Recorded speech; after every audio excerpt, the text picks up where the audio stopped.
September 1944, Nazi Germany faces defeat. The Führer blames the German Air Force, the Luftwaffe, under the command of World War I fighter ace Hermann Goering. The once proud Luftwaffe is running short of pilots and fuel. In the air, the Allies have total superiority. With Goering in disgrace, Hitler's protege and Minister for Armaments, Albert Speer, seizes the initiative. He orders the German aircraft industry to produce a new fighter to destroy the marauding Allied bombers. This new plane must be simple to build using slave labor and simple to fly by newly trained pilots. It is to be mass-produced like the Volkswagen car in thousands per month. With every remaining able-bodied adult male needed in the army on the Eastern Front, the new plane is to be flown by teenage boys of the Hitler Youth.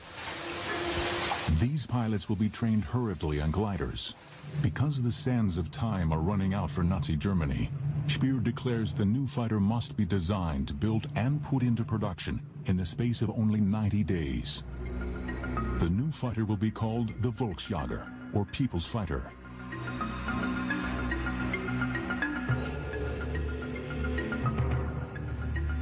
Professor Willy Messerschmitt, designer of the legendary 109 fighter of Battle of Britain fame, refuses to participate, saying it is impossible to create an aircraft in such a short period.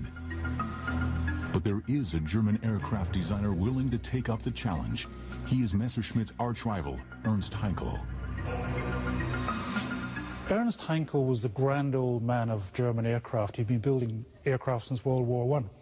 He had a unique way of selling these planes. He had a hunting lodge outside of Berlin, and he would get the Luftwaffe High Command and the Air Ministry personnel, and they'd shoot stag, and then they'd have a good food and drink and get drunk, and then he'd sell them the airplanes.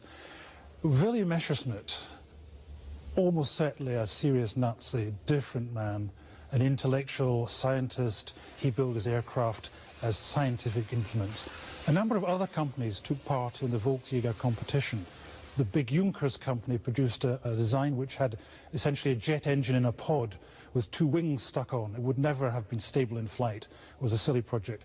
Then there was the Blum & Voss company, who were shipbuilders, but over the years they'd begun to produce rather curious aircraft designs. They tried another all-wing jet pod device, and that actually came quite close to winning.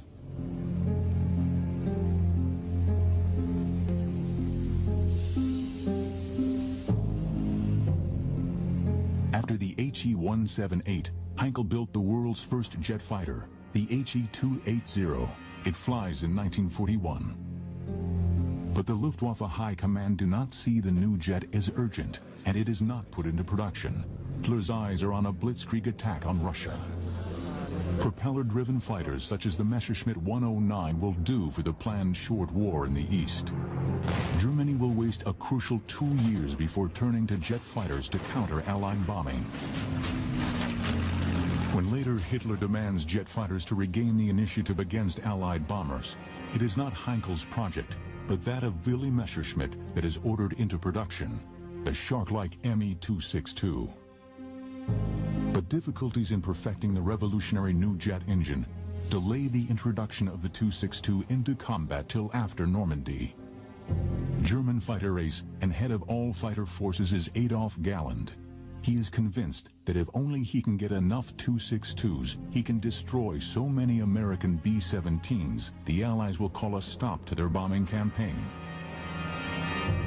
But production of the 262 is slow because it requires scarce metal and 2 revolutionary jet power plants which are difficult to build. Germany needs a fast jet, powered by only one engine, a plane constructed from wood and simple materials that are easy to come by, the Volksjäger.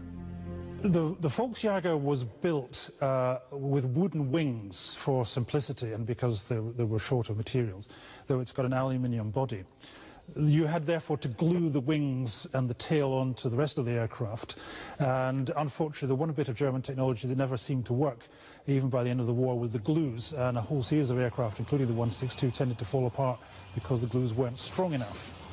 The 162, or at least the first designs of the 162, do have structural problems. The tail is too short, the back end of the fuselage body is too short, and so that tended to create all sorts of gyrations in flight, which in the hands of a bad pilot could get out of control and the aircraft would come apart.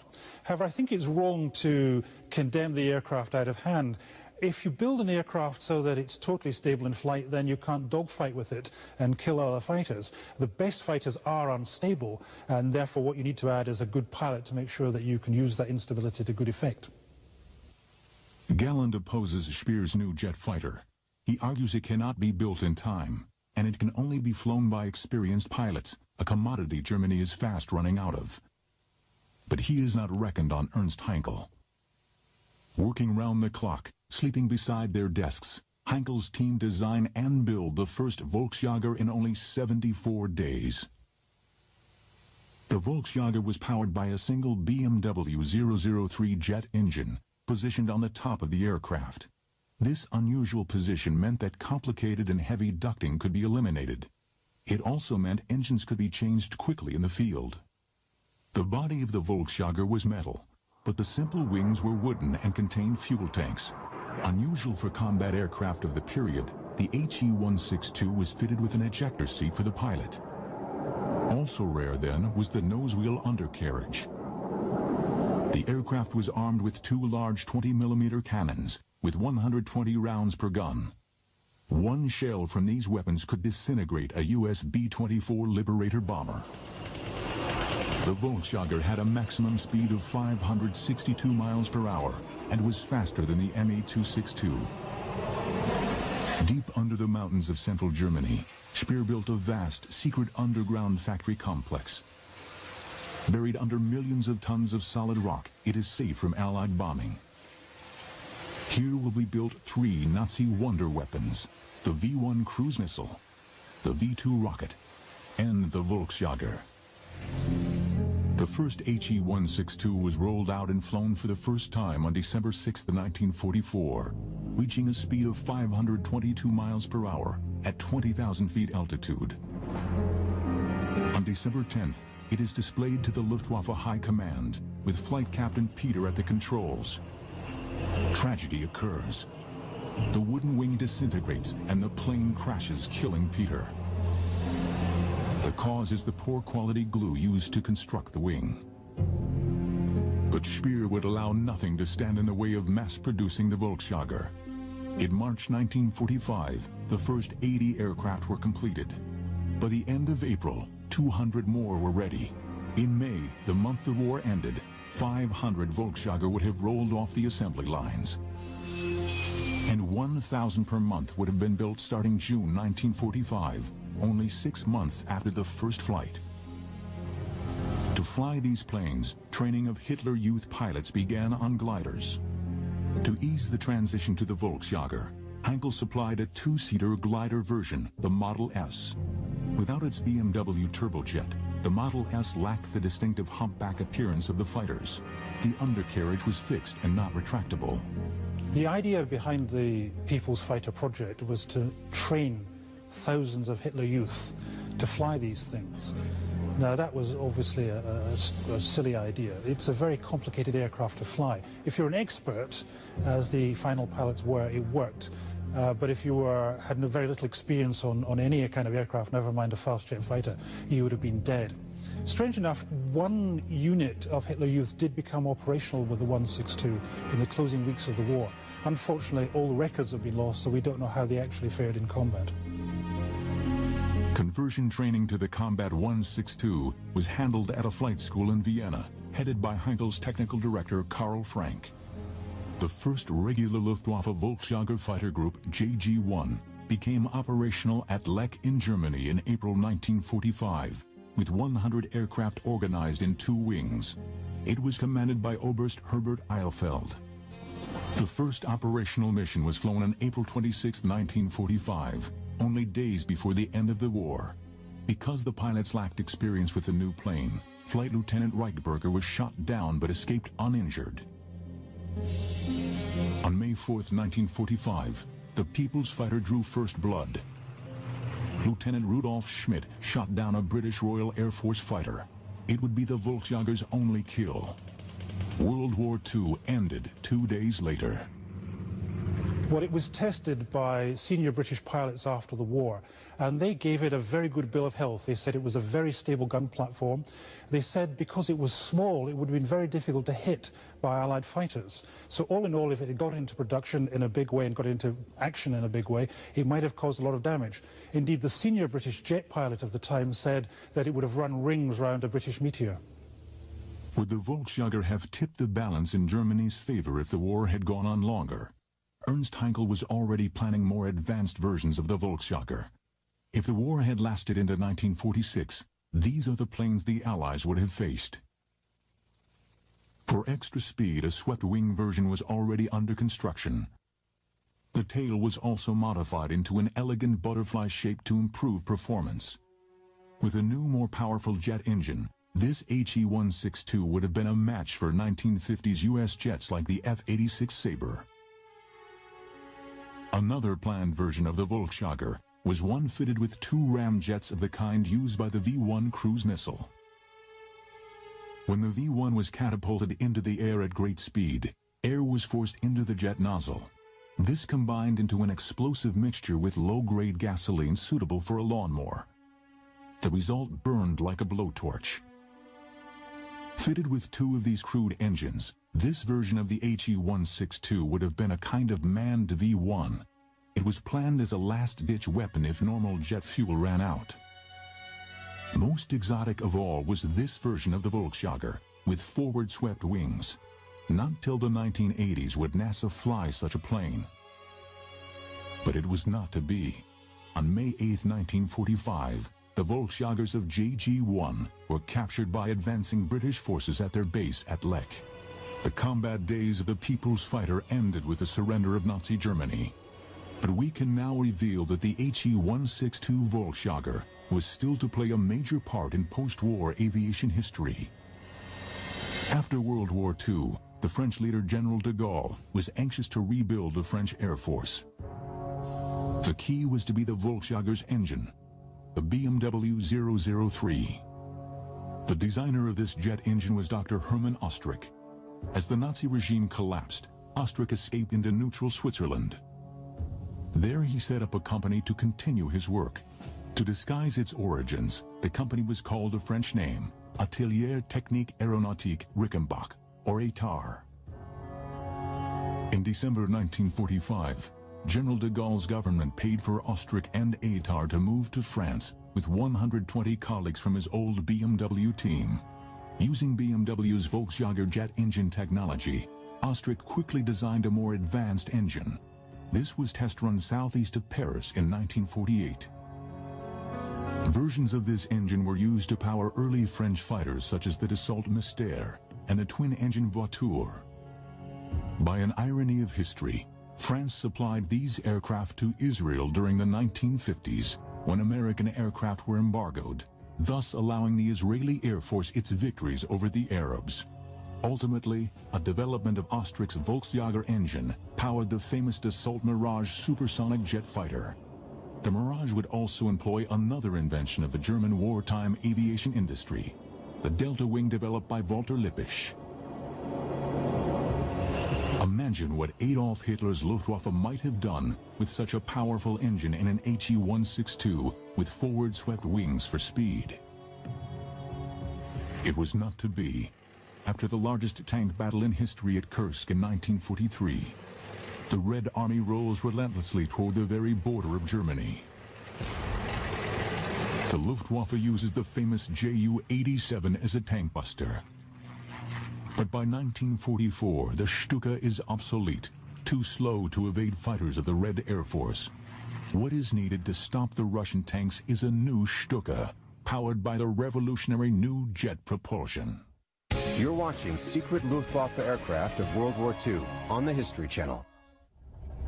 The dive bomber was invented in America by Glenn Curtiss, who built sturdy biplane dive bombers for the U.S. Navy.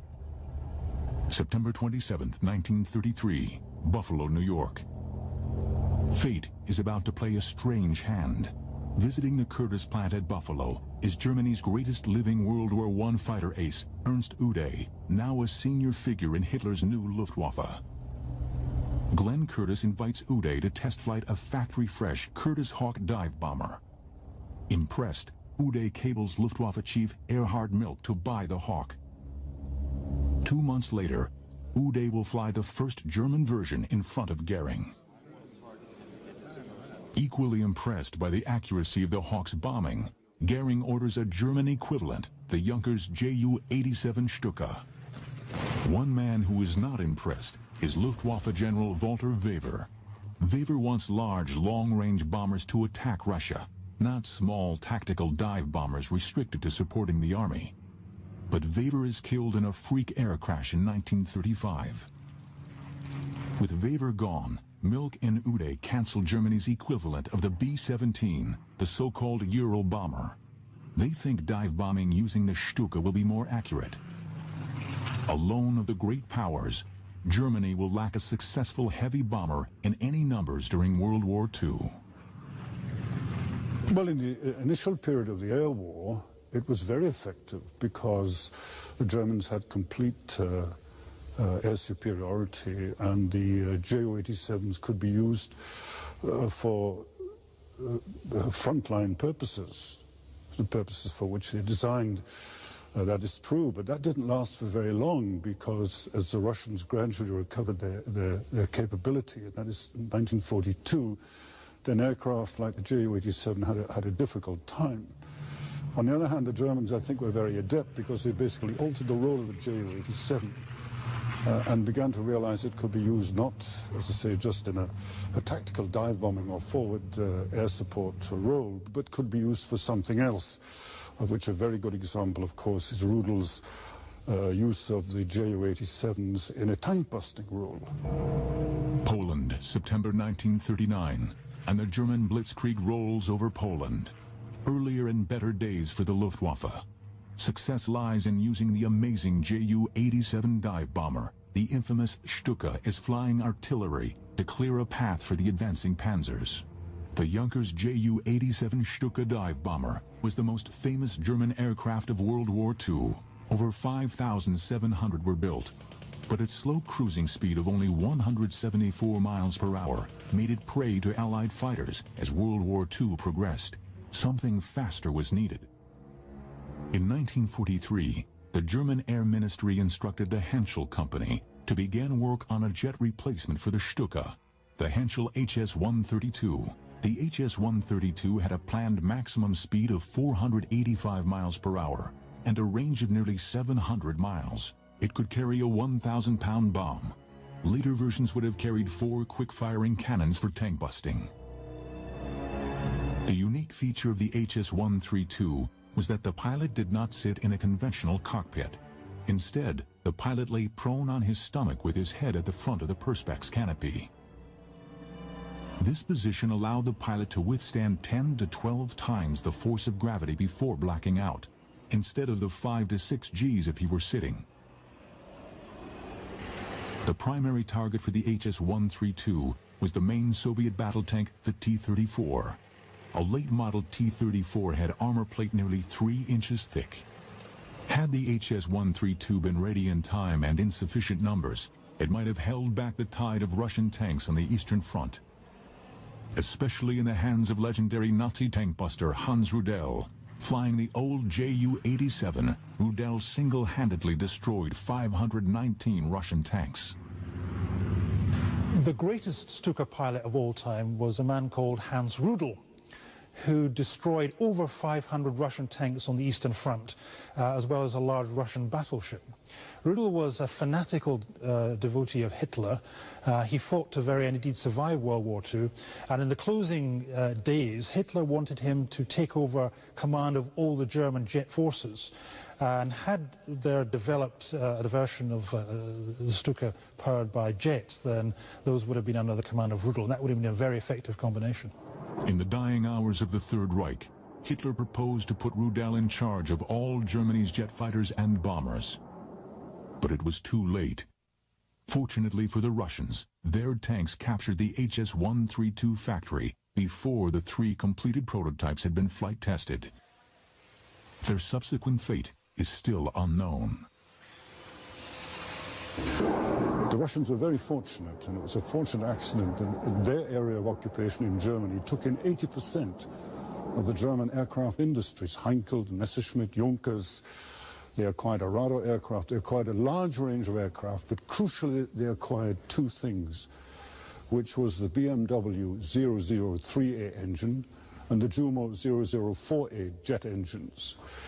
What happened was that basically the German jet industry, German aircraft designers, technicians, and the aircraft were moved back to the Soviet Union. And it's from that point, I think, that one can really say the period of German-directed and German equipment entered into the Soviet aircraft industry.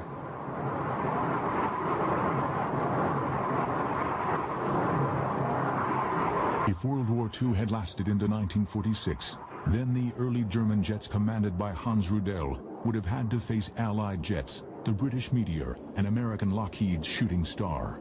Realizing this, Hitler knew he needed a faster second-generation superjet to kill these Allied fighters. The result was Germany's last jet. You're watching secret Luftwaffe aircraft of World War II on the History Channel. In 1943, before D-Day, the high command of the Luftwaffe began to fear that America might use its new super bomber, the Boeing B-29, in Europe. The B-29 could fly at well over 30,000 feet, too high for the engines of the Me-262 jet fighter to work efficiently. There was worse news for Nazi Germany. America was already building the consolidated B-32 Dominator, designed to attack Europe at high altitude direct from bases in the continental USA. To counter these threats, the Nazi Air Ministry commissioned a new jet engine to power a fast, high-altitude fighter. This engine was the Heinkel HES-011. But there was a problem in building super-fast jets. Fast World War II piston-engined fighters, such as the Mustang, often crashed in mysterious circumstances when they went into power dives. Unknown at the time, air builds up in front of an aircraft's wings as it approaches the sound barrier, 760 miles per hour, jamming the controls. But Nazi scientists working secretly in the 1930s discovered that a swept wing delayed the buildup of the dangerous air pressure in front of the wing leading edge. The new engine, coupled with swept wings, could give Nazi Germany a weapon to counter the B-29 and the Dominator. It was called the Focke-Wulf TA-183. The TA-183's designer was Dr. Kurt Tank. Tank was already famous for building the legendary Focke-Wulf FW-190 fighter used against the Russians on the Eastern Front. Kurt Tank is a very shadowy figure, but he's one of the great German aircraft builders of World War II. A very serious Nazi indeed. He built the 4-engine Focke-Wulf Condor bombers that helped guide the German U-boats against the Atlantic convoys. He built the FW-190 fighter, and he always said of that he was building a workhorse, by which he meant it could be repaired in the field and kept going, and indeed did during the Eastern campaign. And he compared that to Willy Messerschmitt's Me-109, which he said was just a thoroughbred racehorse. He didn't think very much of it. Tank's design was chosen in March 1945. It was called the TA for Tank 183. Its nickname was Hunchback. A single-engined machine, its planned speed was 593 miles per hour. The secret of the Hunchback's performance would be the revolutionary swept wings. Its combat altitude was to be 45,000 feet, spectacular for its time. But Tank faced another problem. The first generation of German fighters, the Messerschmitt Me-262, flew too fast for accurate shooting with a conventional cannon. Yet to slow it down, it risked being shot down by Allied Mustang and Thunderbolt escort fighters. Jet fighters needed a new offensive armament: the air-to-air guided missile. But these were already being developed by Hitler's scientists. The Germans were developing a whole range of technologies, defensive technologies, by the end of World War II, including air-to-air missiles.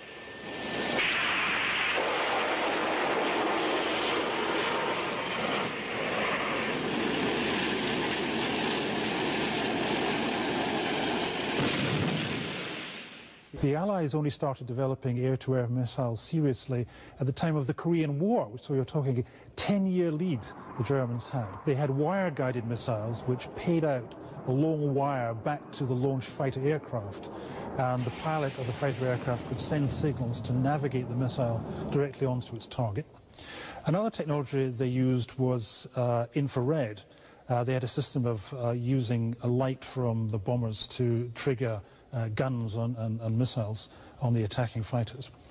The most successful air-to-air missiles were actually the simplest, which were just firing masses of unguided missiles in a big arc and hoping a bomber got caught. Had they deployed those early enough, then they could have killed the B-17s and the B-24s. The Rurstall X-4 missile. Development began in 1943. The X-4 was guided to its target using a wire control link to the mother aircraft. Early versions had a speed of over 700 miles per hour.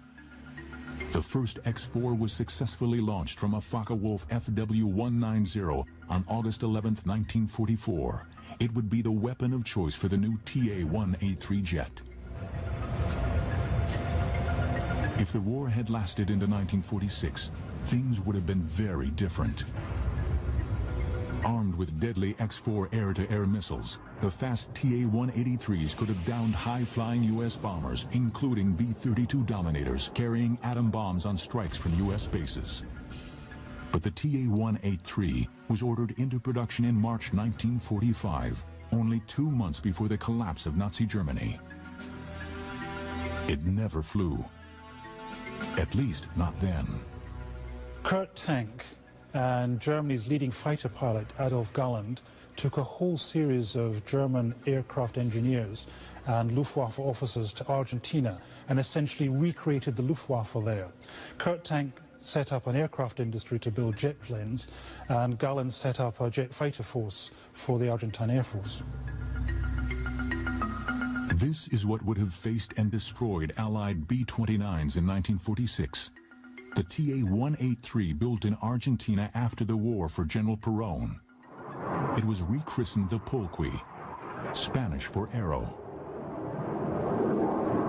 Some even think that the legendary Soviet MiG-15 was based on captured blueprints of the TA-183. I think the priority from the Russian point of view was to make absolutely sure that they had knowledge and experience with jet propulsion.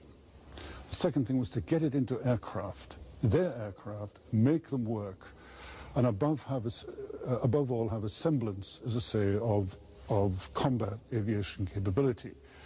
So if you look at the early Russian jet aircraft, the MiGs and the Sukhois, they're simply copies of German aircraft. You're watching secret Luftwaffe aircraft of World War II on the History Channel. Air mobility and vertical takeoff are now primary tools for military operations. But in the dying days of the Third Reich, as Allied bombers made Luftwaffe airfields unusable, the Germans had already turned to VTOL technology as a way to beat the bombing. The Germans had developed a whole range of operational helicopters by the end of World War II, and indeed had an operational unit flying on the Eastern Front, rescuing pilots and picking up crashed aircraft. Their big plan, which would have made the helicopter's name in World War II, was to rescue Mussolini, flying in a helicopter, dropping the troops down, picking Mussolini up and getting him away. Unfortunately, the helicopter available to use on that mission crashed on a rescue flight the day before, which is why they had to go in with paratroops. Berlin, 1938. Flown by Germany's ace woman test pilot, Hanna Reitsch, the Nazi regime startles the world with a demonstration of the world's first practical helicopter, the Fokke Fa-61. It is a demonstration with a difference. It takes place inside the Great Berlin Exhibition Stadium. The Fa-61 was the brainchild of Heinrich Fokke, founder of the Focke-Wulf Company. During World War II, Fokke would build a large military helicopter known as the Kite. They were used by the Luftwaffe to rescue crashed aircrew and aircraft in the East. Mass production of the Kite was prevented by Allied bombing of the factories where it was being built. German industry desperately needed fighter protection. In September 1944, Focke-Wulf began work on an answer. The Focke-Wulf Triebflügel, or thrust wing, a VTOL fighter powered by 3 ramjets mounted on the ends of 3 rotating wings. The ramjet engine spun the wings like helicopter blades, giving the Triebflügel lift. The planned rate of climb was 25,000 feet per minute. The Triebflügel carried a pilot in a conventional cockpit. The intended speed was 621 miles per hour. Armament would have been 4 cannons. But the war was to end before the complicated Triebflügel could be built, though its ramjet engines were successfully tested at speeds up to Mach 0.9. But the Triebflügel idea was sound. In the 1950s, the U.S. Navy experimented with a similar vertical takeoff fighter, the Convair XFY-1 Pogo.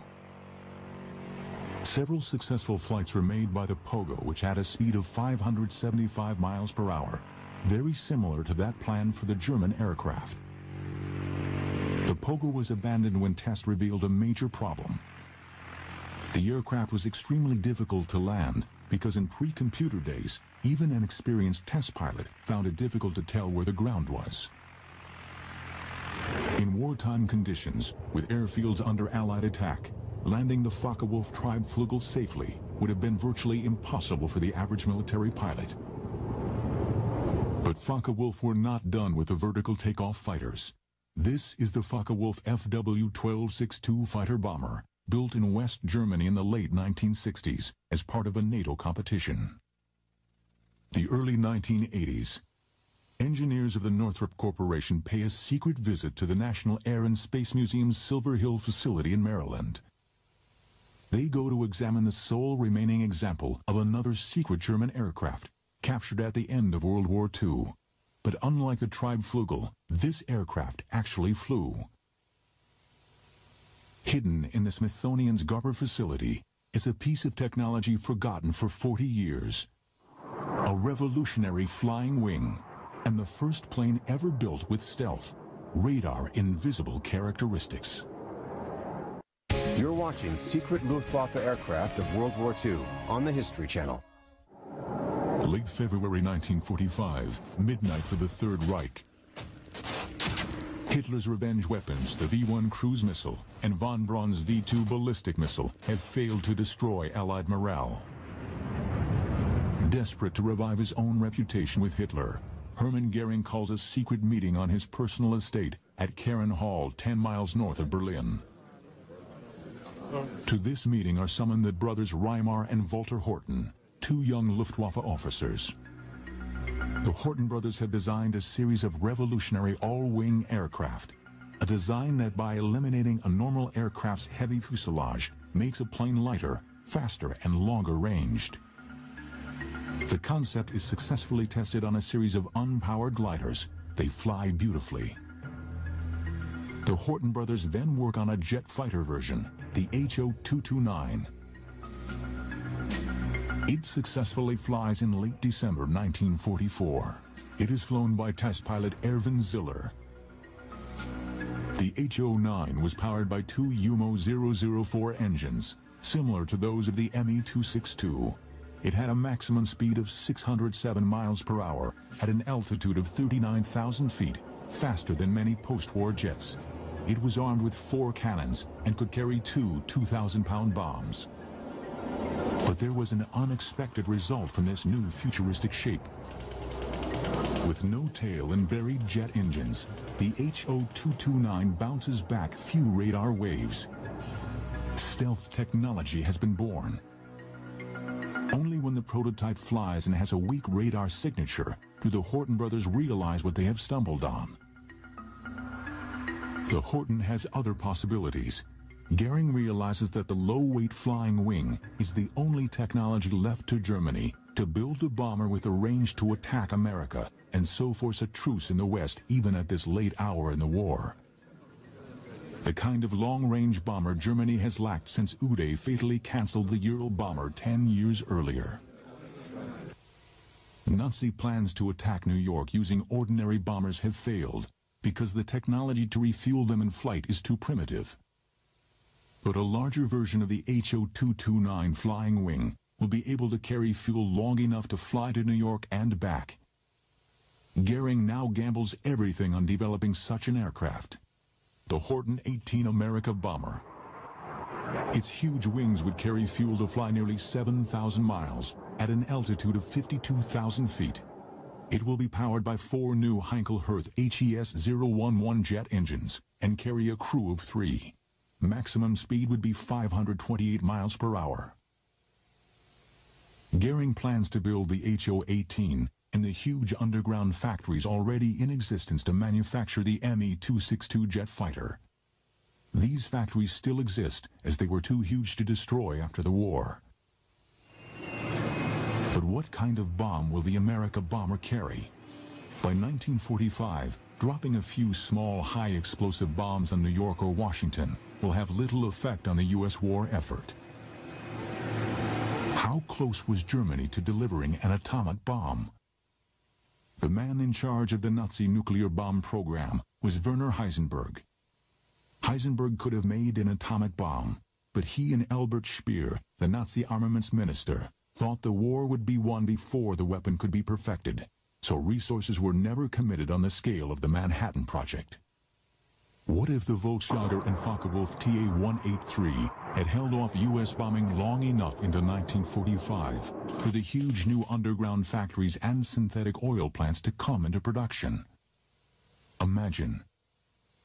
It is just after dawn on the morning of April 20th, 1946, the Führer's birthday.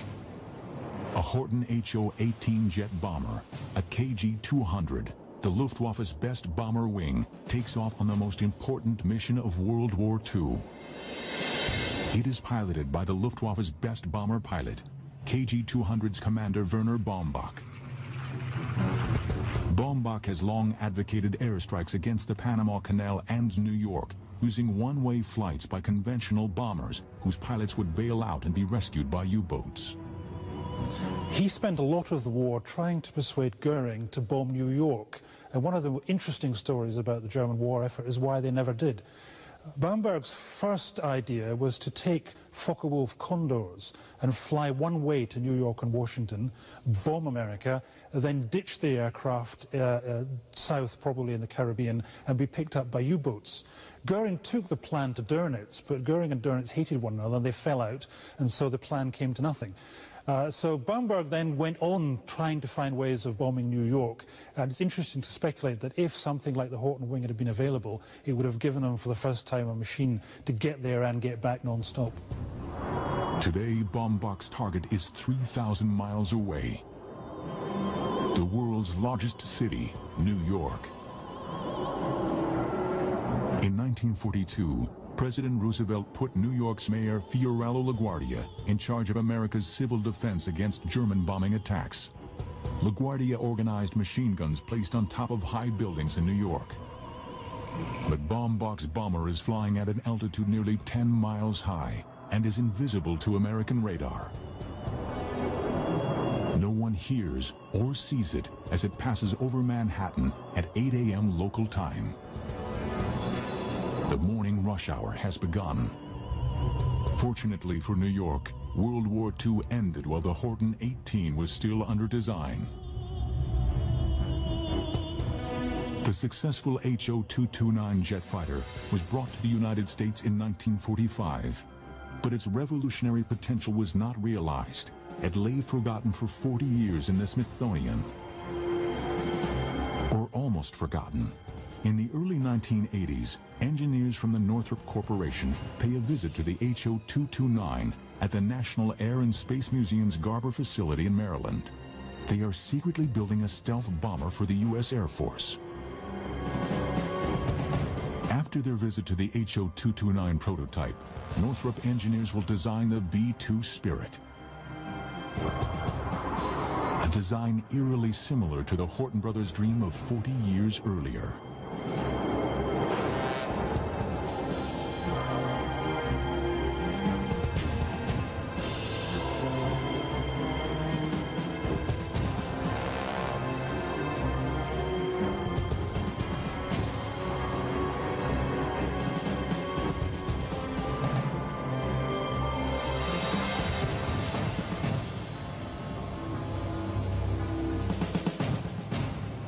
Bombers, aircraft, and rocket designers were men of genius. They pioneered ideas that are still being rediscovered and built. Fortunately, their genius did not arrive in time to alter the outcome of World War II.